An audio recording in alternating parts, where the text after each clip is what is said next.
You're watching Big Deals by Honorary Associate Professor Mikkel Gudsøe and our special guest in this unique episode. So let's get started and let's deal with it. Yes, so hello there, Mikkel Gudsøe here from Big Deals. I'm sitting here with Samuel Dinnar, also called Mooly. That's right. Yeah, and I'm very delighted to have you here, Mooly. And what we're going to talk about today is, first of all, your fantastic career and your very interesting book on entrepreneurial negotiation, which I'm hoping you'll be sharing some of your findings with us. Sure, I'll be happy to. Okay, excellent. So tell me, Samuel, I've looked into your career and it's quite astonishing and has brought you far and brought you into various dimensions of industry. So could you please tell me and the listeners of what started your career and what it has been until now? Yeah, I'll be happy to. So I started, my background is technical. My degrees are aerospace and computer sciences. And I went through several projects and technology products in the aerospace industry and startups that later on were involved in other technologies. So I went through several startups, 3 of them in the aerospace domain. 2 of those became very successful, revolutionized their industry. And so I've had the experience of bringing new technology, innovative technology to market, seeing the impact on the market with very fast growth and acceptance rates of innovative products. That led me to a senior executive career doing a lot of negotiations and new deals, and to a short period where I was on the venture capital side, investing in startup companies that were doing the same thing. Yeah. In parallel to that, I kept honing my negotiation skills by doing more training, going back to the Harvard Business School, which I'm alumni of, and doing negotiation training, and as well as in my nonprofit work, becoming a mediator and mediating in the community. Yeah. At later point, I started consulting and kept being involved in early stage startups in different domains, education technology, cybersecurity, medical devices, different technologies. Yeah. And at this point got the cycle of entrepreneurship, and that landscape was very familiar to me. And fortunately, Harvard, the program on negotiation, which is housed at the Harvard Law School, but is actually a multidisciplinary group of the Harvard Law School, the Harvard Business School, the Harvard Kennedy School, the Fletcher School of Diplomacy at Tufts, the MIT Urban Planning, is very collaborative, and is very collaborative between practice and theory. Which is very important, right? Very important, because negotiation is multidisciplinary, but negotiation is very much rooted in the real world experience of doing it, not just thinking about it or researching it. No, because that's also what I found when I am teaching negotiation, is that it's very easy to read something in a book that someone has written, but performing it in real life is way more difficult, you know. Exactly. It may seem as common sense when you read it, but common doing is far more difficult, right? Absolutely. So it is a practice, and it requires practicing in order to continue to keep that practice. Yeah, sure. So as a practitioner, I was close to the group of these amazing people at the program on negotiation, and was fortunate enough to be invited in to help teach negotiation and mediation. In recent years, I've also been teaching advanced negotiation, advanced mediation, and bringing on behalf of Harvard negotiation to different locations around the world. So I have my own company where I do consulting and dispute resolution services. I'm still involved in early stage startups. And I teach on behalf of Harvard. And you have been involved from all levels, from seed to different capital raises and until actually selling off the business, right? Right. So I call it from seed to exit. Yeah, exactly. Sometimes that exit is a very successful exit by actually selling the company to someone for a lot of money. Sometimes the exit is closing down the company because it's past its peak, it's late to market, the product didn't perform as planned. That's part of the risk in entrepreneurship. But so we go through, in the book where we present the different stages from an idea to forming a seed stage company Yeah. to an early stage startup, and then if it succeeds, going through growth and expansion and becoming a big mature company. Yeah. And the exit could happen at any point. Yeah. Okay. Sometimes companies are purchased for their potential very early on, Yeah. for their technology, Yeah. or for their people, and sometimes it takes until they're actually proven to be a significant player in the market, Yeah. and they IPO or they get purchased. Oh, cool. So I have, as you have probably also done, read quite a lot of books on the subject on negotiation, because when you have a passion for this sort of skill set that Yeah. that we are owning here and talking about, you pretty much want to get inspired from all publications out there.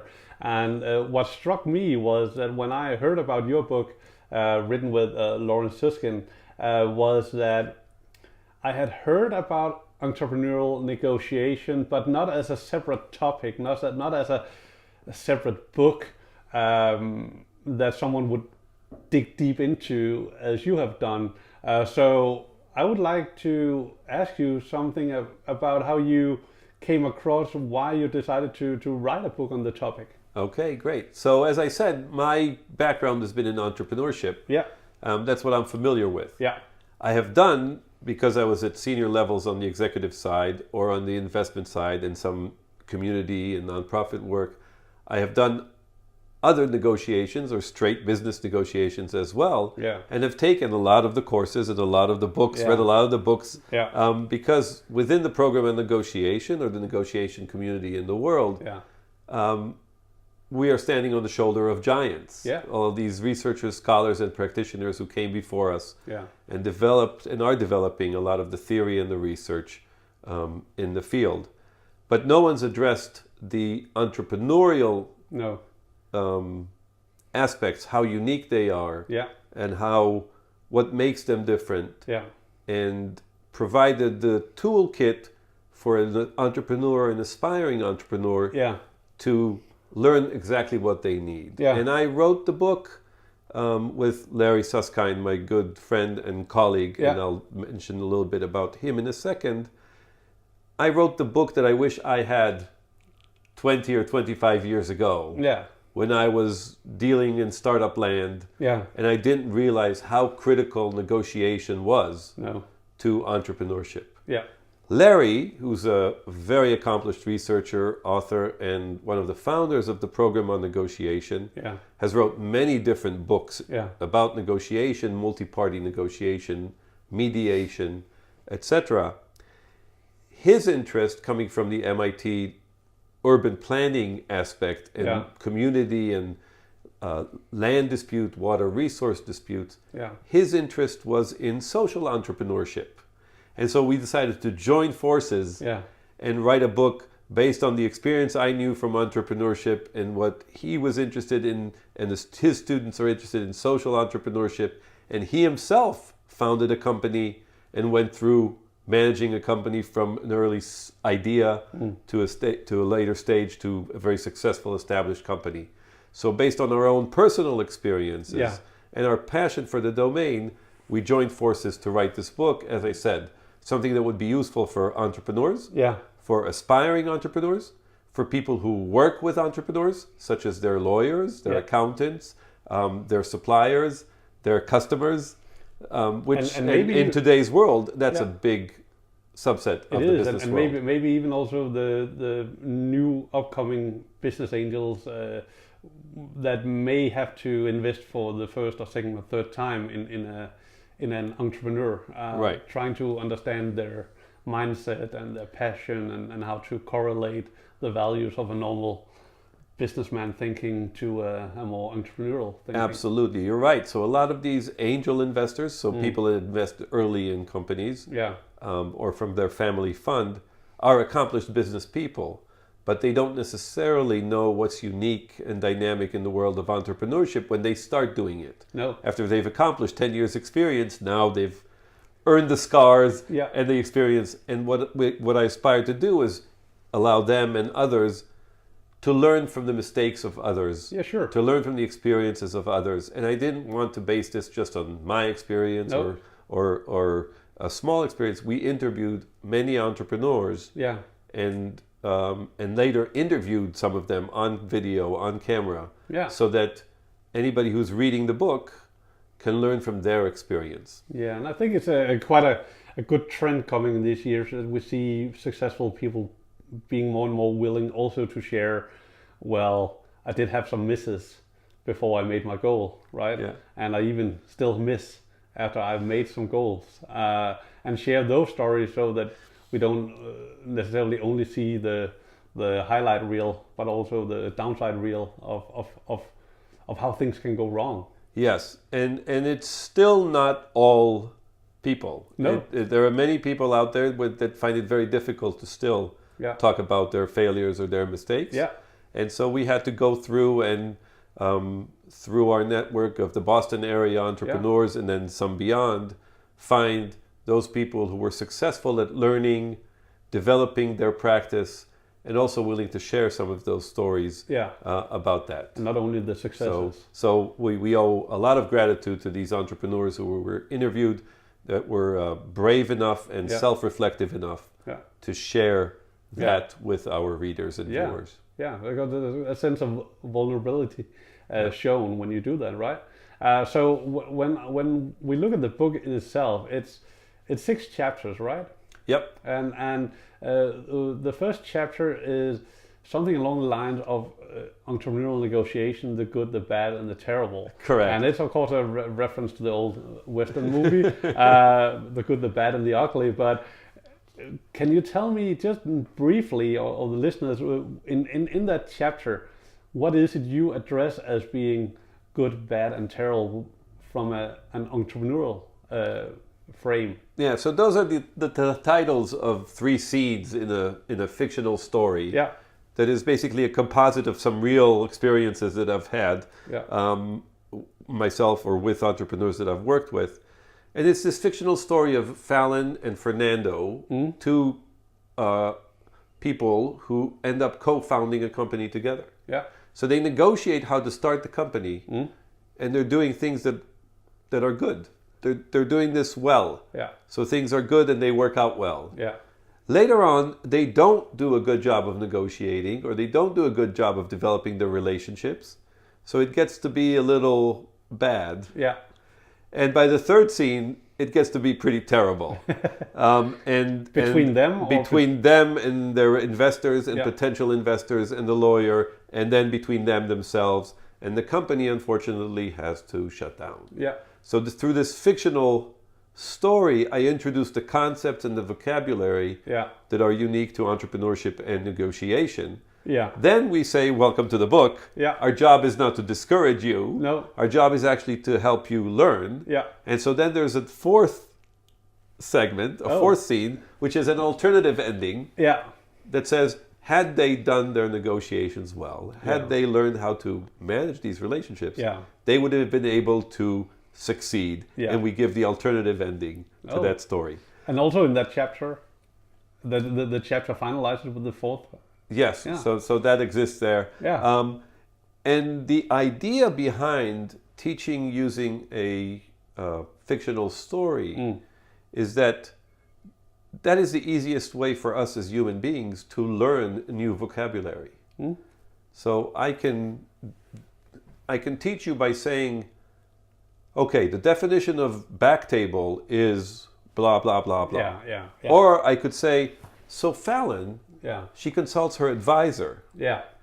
and her advisor gets her to promise not to sign any deal at the negotiating table without coming back to talk to her and to the lawyer. Yeah. Those 2 are Fallon's back table. Yeah. They're the ones she needs approval from Yeah. or to consult with before she signs a deal. Yeah. And thereby, by telling that story this way, I've now introduced the concept of back table, And you're and visualizing the readers it. understand it. Yeah, because you're and I don't have visualizing to, the I don't concept. have to say the definition of back table is so. No, sure. Right. Sure. That makes sense. And you know, back in the days, we thought of entrepreneurs to be less educated, but I think nowadays actually a lot of the entrepreneurs actually come directly from university or college or something like that and wants to start their own business, maybe based on an idea they got when they studied. Right. So There are the science or technology-based entrepreneurs, Yeah. and they're the ones that are in entrepreneurship from the business aspect or the marketing aspect. Yeah. So sometimes it's the scientists who develop this idea in the lab, Yeah. and now they want to take it, and this is Fallon in our case in the story. Yeah. And Fernando is an experienced sales and marketing executive, and he's looking for his next opportunity to manage a startup, and Yeah. so he joins Fallon and becomes a co-founder. Yeah. And that's what you see typically Yeah, out there. yeah. They're one type or the other. Yeah. And you're right, today entrepreneurship is taught Yeah. in many more business schools, in many more places. Unfortunately, negotiation has not been taught as a critical entrepreneurship skill. No. And the premise that we suggest is based on our interviews and our research is that one of the leading reasons for startups failing is their inability to manage these critical relationships Yeah. that determine their success. Yeah. So when you move to the second chapter where you dig into the entrepreneurial world, of course we all live in the same world, but when you say entrepreneurial world, what do you mean by that as a framework? So we talked about the different stages of development of a company. Yeah. The other thing is entrepreneurs are unique, that as opposed to business people who negotiate with resources that they're given from their Yeah. boss or their company, Yeah. they have to negotiate for those resources. Yeah. They need to negotiate with people to give them money Yeah. to build a business.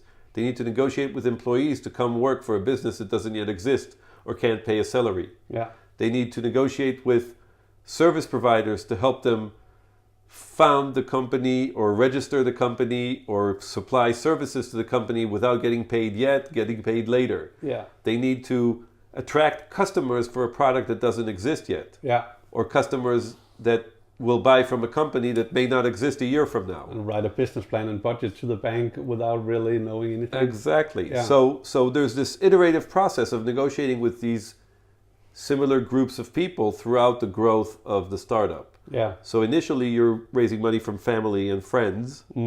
Then you're raising from some angel investors. Yeah. Then you're raising some from venture capital firms, early stage. Yeah. Then you may be raising from later stage VCs or private equity or strategics. Yeah. But there's always these external backers Yeah. that you're negotiating with. Yeah. The same thing with employees. Yeah. You're negotiating with co-founders, then you're negotiating with employees, then you're negotiating with executives. Yeah. So you're evolving your practice of negotiation as the company grows and transforms. Also, within these groups, Yeah. the negotiation style changes. So we introduced that as the entrepreneurial galaxy, and we walk through the example to demonstrate what that looks like and feels like, Yeah. and what that means as far as your negotiation skills and the typical mistakes you may be making Yeah. when you're negotiating with those groups. But would you say then that entrepreneurs find themselves in a low power position in those early stage negotiations, or how would you characterize their Sometimes. bargaining power? Sometimes they're low power, sometimes they're high power. Yeah. So, for example, if you've got a great idea Yeah. and you've done a good job of packaging and pitching that idea, Yeah. you may have several investors lining up Yeah. to want to invest. Yeah. And then you've got some power. Yeah. But then on the other hand, until you actually get the money and get the terms, Yeah. you can't pay anybody, so you're powerless. Yeah, yeah. So a lot of this is in the perception. Yeah. Exactly. And Power. a lot of and power comes from what is your alternative Yeah. and how you perceive it Yeah. at the table. The nice thing about the program on negotiation philosophy is Yeah. that it's how do we look at the interests of all parties, Yeah. and how we reach agreements that serve the interests. Yeah. Sure. So not only look at what are the interests of the company, the startup, the founder, but also what are the interests of the investor. Yeah. Why are they doing this? Yeah. How long do they want to wait for an outcome? What Yeah. kind of returns are they looking for? Yeah. What kind of involvement do they want to have Yeah. as the company goes? And you have to verify those interests, find the right match, and negotiate these concepts and these ideas. Sure, and that is where a lot of entrepreneurs might be lacking. There might be some foundations or companies that present counseling to entrepreneurs, but it has not been a separate concept that I have seen so far. That normally, as an entrepreneur, you sort of wobble in the blind and not really knowing what to do in these negotiations, right? You meet an investor, and sometimes you feel so fortunate that someone is willing to put money into your business that you give away too much for those money. Right. And other times you become too stubborn and will not let go of your ownership, and then you end up having an unsuccessful business. Yeah. Because you didn't take the cut and had someone on board to lift it into something. Right. Yeah. And so those dilemmas are entrepreneurial dilemmas. Yeah. And some of them are decision making, and some Yeah. of them are collaborative decision makings that you're making with your partners or Yeah. with your co-founders or with your investors. Yeah. And you're sort of leading us to a point that what differentiates entrepreneurial negotiations, we found, are 4 key factors. Oh yeah. And one is that there's very high complexity in some of these technologies, and sometimes there's very high complexity in some of these financial structures Yeah. of investment. Yeah. So complexity is there, and Yeah. it's heightened versus some other business transactions that are simpler. Yeah. There's very high uncertainty. Yeah. We don't know if the technology is going to succeed. No. If we're in a biotech startup that's looking for a cure for cancer, the chances are very, very low. Yeah. Yet we still can attract money to try, Yeah. because the rewards for success are huge. Yeah. Sure. So there's very high uncertainty, Yeah. and uncertainty increases a lot of biases and a lot of behaviors Yeah. and entrepreneurs have to learn to deal with that constantly, because Yeah. uncertainty is always there. The other is, these are long-term relationships. Yeah. If I start a company based on my idea, and then I Yeah. get from you $10 million, and you have now a majority share, Yeah. whose baby is it? Yeah. Now we're both married to this company baby, Yeah. and the relationships are going to be for a long time, Yeah. and our success is going to depend on the quality of our working relationship and our alignment. Yeah. And So relationships are long-term and critical. Yeah. And then emotions and egos. Yes. Because Sure. it's my baby. Yeah. Yeah. Because yeah. it's my company that I built. Yeah. I'm very protective. I'm very defensive. I could be very competitive in nature. So we found that there are typical things that in the entrepreneurial setting are heightened and therefore create typical complexities. Oh, yeah. So when you then go into the chapter where you discuss when entrepreneurs negotiate, Yeah. is that where you look at the bank, investor, employees, co-founder, all those partners, or what is you're addressing in that chapter? Exactly. That chapter looks at that landscape and Yeah. how they negotiate, and what are the typical types of negotiations that Yeah. happen over the life of a startup from seed to exit. Oh, interesting. And in that, we also touch on some typical mistakes Yeah.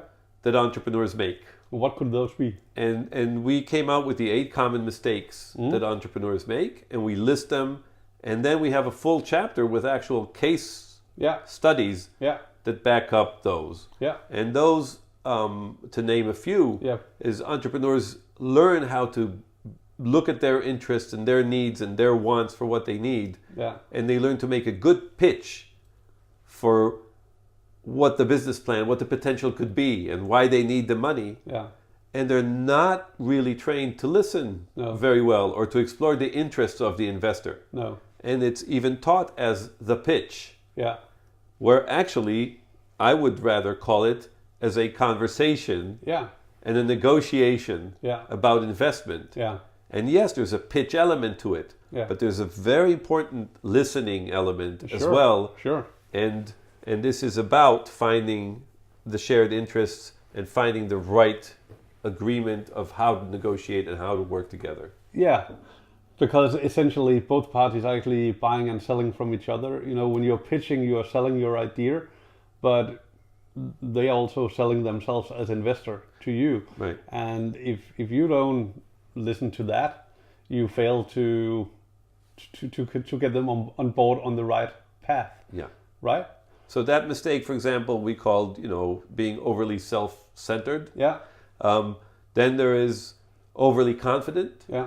right? Over trusting that things will go well, Yeah. which again is sort of self-selected into entrepreneurship. Yeah. You need to have that attitude in order to be able to innovate. Yeah. Most of these startups are attempting things that have never been done before. Yeah.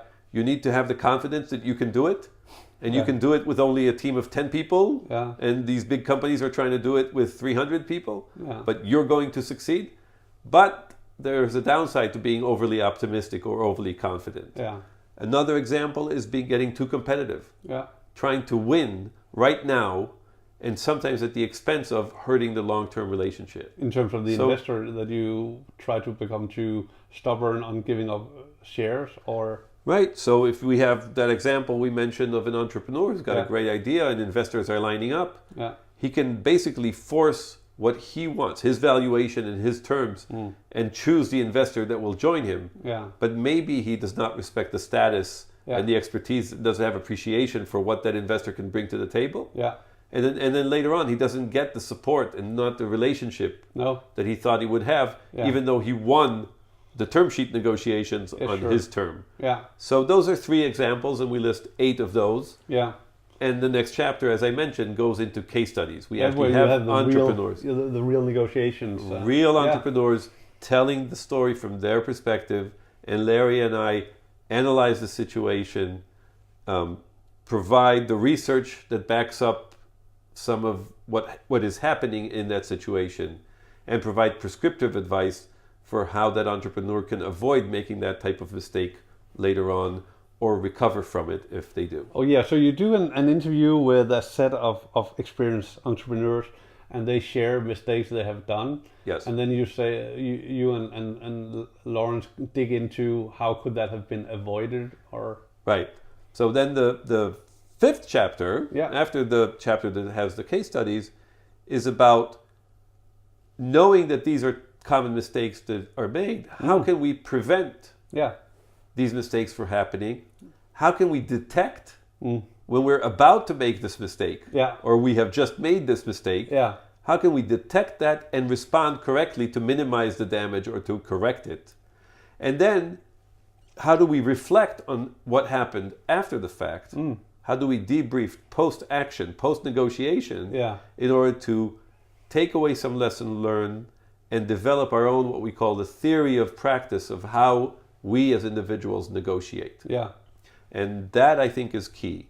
Because the way you would develop your theory of practice, the way I would, the way some of our viewers would develop, would be individually tailored to your values, your norms, the industry you operate in. And so we're not telling you you have to do things only this way. We're saying, here's what the research shows. Here's some of the mistakes that are common. And here's how you can develop your own theory of practice of negotiation.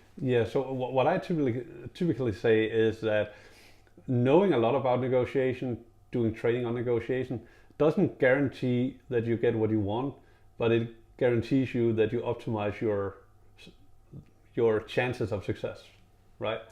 Because we can never really make a from A to B guarantee. Right. We can just say that if you listen to the research, if you apply your own experience and listen to others, you enhance the probabilities of getting from A to B. Right. And absolutely, and things will change. While you're trying to get from A to B, the technology development will change. The market will shift. The economy will go through another up or downturn. And so you continuously have to adapt and adjust, not just to the changes within, but to what is happening externally. So negotiating entrepreneurially, which is good for any negotiation, means that you can adapt and respond to the changes as they're happening, because there are rapid changes. There are going to be surprises. Some of them are going to be expected surprises, and some of them will be unexpected surprises. But there's one thing guaranteed: you are going to have surprises. And just to learn to manage your brain, not to react in normal stress matters when you get surprised, is really a key competence, as I see it when I talk about negotiation. And before we wrap up on the book,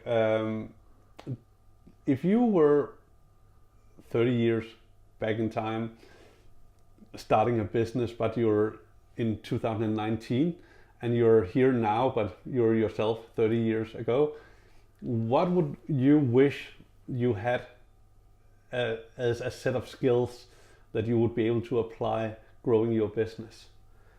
That's a very good question. Soft skills, as they call them, and it's not the best name because they're very hard. Yeah. You see a lot of people in the technology space, life sciences space. They're great scientists. Yeah. They're great inventors. Yeah. And they don't have the interpersonal skills and the team leadership skills that would, be able to take the idea and turn it into a real company, a real organization, and to be successful in the long term.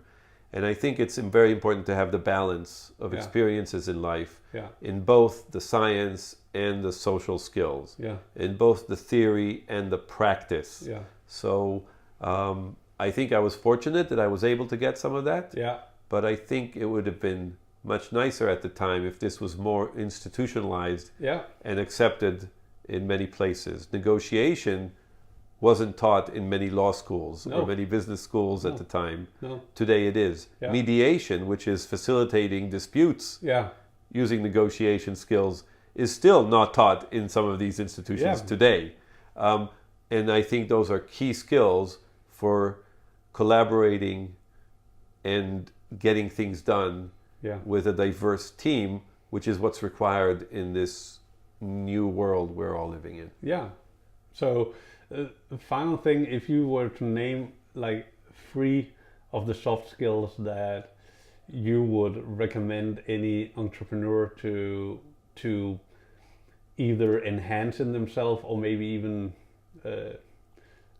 start practicing more, what would those 3 skills be in order to be able to raise an entrepreneurial success? One would be active listening. Yeah.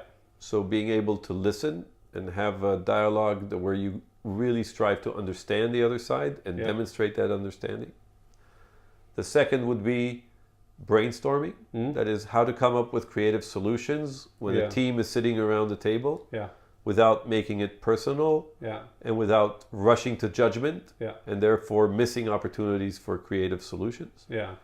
And the third would be creating the habit of learning and developing a practice by continuously going through this, what we call the entrepreneurial negotiation loop, which is preparing, having the awareness to detect and respond, and then reflecting and correcting the way you operate, and continuing that loop. So becoming a learning entity, a learning individual, and a learning organization, because in the end, negotiation is a team sport. It's not an individual sport. Okay, cool. Excellent. So thank you very much, Mooly, for taking the time. The book is called Entrepreneurial Negotiation. It looks like this. And what I heard you say also is that this book is actually being taught now as a separate course around the world, right? Yes, so it's already been adapted by several professors, and they are using it to teach within the entrepreneurship programs the concepts of entrepreneurial negotiation. We have the videos that go with the course. We have simulations and case studies that can be used. And so my hope is that this will, over the next few years, expand and grow, and more universities, more accelerators, more places that are ecosystems for entrepreneurship, similar to the Boston area, Silicon Valley, and other regions around the world. These hubs will incorporate programs to encourage entrepreneurship, and beyond just tech and biotech, but also social entrepreneurship and things like that around the globe. And the nice thing with technology today, the book, the online course, the videos, they can reach anybody in the world and be translated. And we've already had some of these materials translated to other languages. So we're very hopeful. Yeah, so let's put our faith in that entrepreneurial negotiation will become the new getting to yes just to entrepreneurs, right?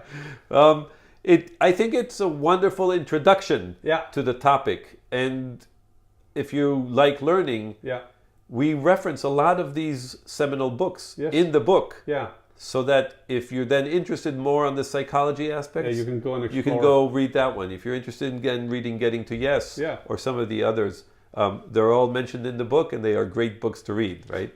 They sure are. Thank you very much, Mooly. Thank you. Have a good one. Thank you.